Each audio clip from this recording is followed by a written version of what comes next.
శ్రీ గురుభ్యో నమః. శ్రీ మహాగణపతి నమః. 5 జూలై నుండి 21 జూలై వరకు చంద్రమాను అనుసరించి గోచార రీత్యా ఈ యొక్క పక్షకాలం అంటే రాబోతున్నటువంటి అమావాస్య నుండి పౌర్ణమి వరకు ఈ యొక్క కుంభరాశి వారికి ఎలా ఉండబోతుంది అనేది చూద్దాం. 2 వారాల కాలం ఎలా ఉండబోతుంది అనేది చూద్దాం.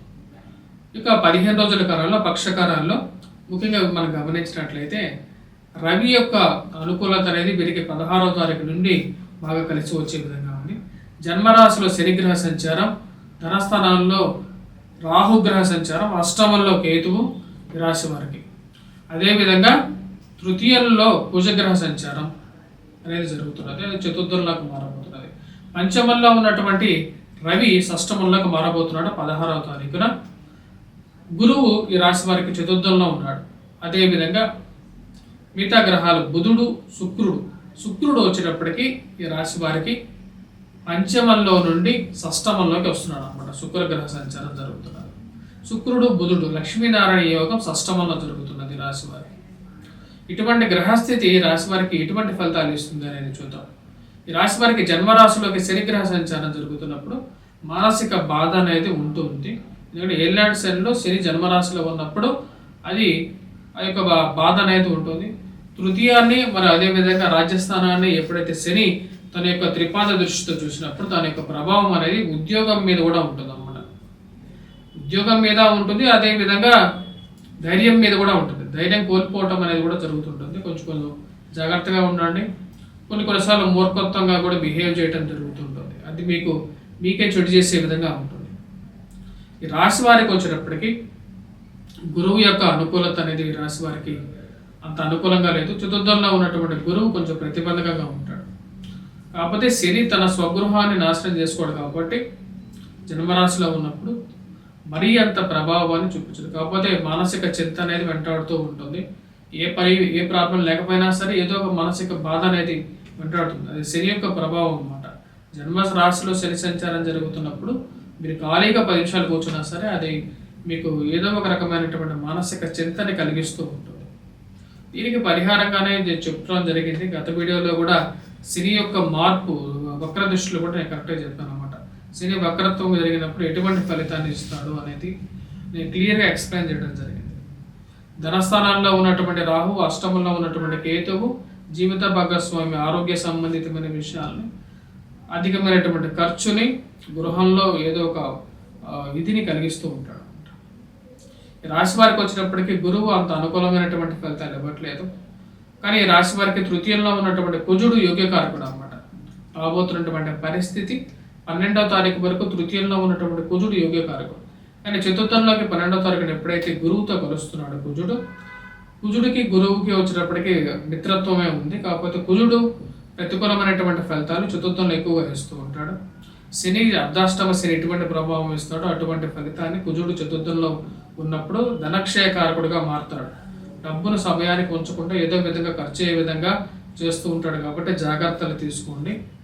ఈ రాశి వారికి వచ్చేటప్పటికి మనం గమనించినట్లయితే పంచమంలో ఉన్నటువంటి రవి యోగకారకుడు కాదు. కాకపోతే 16వ తారీఖు నుంచి వీరికి టైం అనేది మళ్ళీ బాగుంటుంది.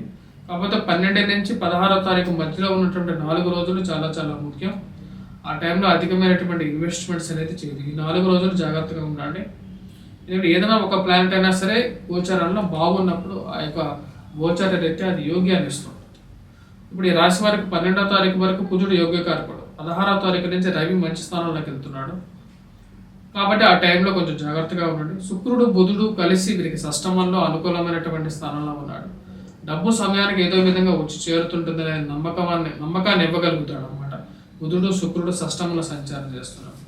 పంచమంలో ఉన్నటువంటి రవి షష్టమంలోకి ఎప్పుడైతే మారుతాడో ఇది అనుకూలమైనటువంటి ఫలితాన్ని ఈ రాశి వారికి రాగలుగుతుంది. అనుకూలమైనటువంటి ఫలితాలు పొందడం అనేది జరుగుతుంది. షష్టమంలోకి ఎప్పుడైతే రవి వస్తాడో సంఘంలో గౌరవము, గుర్తింపు ఉన్నటువంటి వారితో సయోధ్య అనేది ఏర్పడగలుగుతుంది. మరియు అదేవిధంగా ఇది విద్యార్థులకు కూడా అనుకూలమైనటువంటి ఫలితాలు ఇవ్వగలుగుతుంది. ఓవరాల్గా వచ్చినప్పటికీ దూర ప్రాంత ప్రయాణ సంబంధితమైన విషయాలను అనుకూలంగా ఉంటుంది. ప్రమోషన్స్, ఇంక్రిమెంట్స్, నూతన ఉద్యోగ ప్రయత్న సంబంధితమైన విషయాల్లోనూ సానుకూలత అనేది పొందగలుగుతారు. మీ యొక్క పై ఉన్నతాధికారుల యొక్క మన్ననలను పొందగలుగుతారు. ఇదంతా ఓవరాల్గా వచ్చినప్పటికీ రాబోతున్నటువంటి జూలై 16 నుంచి కూడా ఆగస్టు 16వ తారీఖు వరకు కూడా అనుకూలమైనటువంటి ఫలితాలు ఇస్తుంది. కాకపోతే ఇక్కడ ఒక చిన్న ఇష్యూ కూడా ఉందన్నమాట. ఏంటంటే శుక్రుడు రవి కలిసినప్పుడు షష్టమంలో ఉన్నప్పుడు స్త్రీలతో కొంచెం జాగ్రత్తగా ఉండండి. అనవసరమైనటువంటి వైరాలకు అంటే గొడవలకి పోవద్దు, దూరంగా ఉండండి. కొన్ని జాగ్రత్తలు తీసుకోండి. పాయింట్లెస్ బేస్లెస్ ఇష్యూస్ గురించి ఎక్కువగా డిబేట్ చేయొద్దు, దానివల్ల మీకే తలకాయ నొప్పిగా అవుతుంది. వితండవాదం ఒక్కోసారి వినాశనానికి కూడా దారి తీస్తుంటుంది. కాబట్టి ఆ విషయాన్ని అక్కడికక్కడ వదిలేసేసి నెక్స్ట్ ఇష్యూకి వెళ్ళిపోతూ ఉండండి. మీకు జాతక రీత్యా వచ్చినప్పటికీ జన్మరాశిలో సంచారం చేస్తున్నటువంటి శనికి సప్తమ దృష్టి, అష్టమ దృష్టి, తృతీయ దృష్టి, రాజస్థానంలో దృష్టి ఉంటుంది. కాబట్టి వైవాహిక జీవితంలో మనస్పర్ధలు అనేది ఉంటుంది, మానసిక చింతన అనేది ఉంటుంది. అదేవిధంగా అధికమైనటువంటి కష్టం అనేది కూడా ఉంటుంది. కష్టం నుంచి బయటికి రావాలి అంటే మీరు వెంకటేశ్వర స్వామి ఆరాధన చేయాలి. ప్రతి శనివారం నాన్ వెజిటేరియన్ డ్రింక్స్కి దూరంగా ఉండాలి. ఇవన్నీ చేయగలిగితే సానుకూలంగా ఉంటుంది. ఈ రాశి వారికి మనం గమనించినట్లయితే ఓవరాల్గా బాగానే ఉంది. మొదటి వారంలో కొంచెం సామాన్యమైనటువంటి ఫలితాలు ఉన్నప్పటికీ కూడా రెండో వారంలో కూడా కొంచెం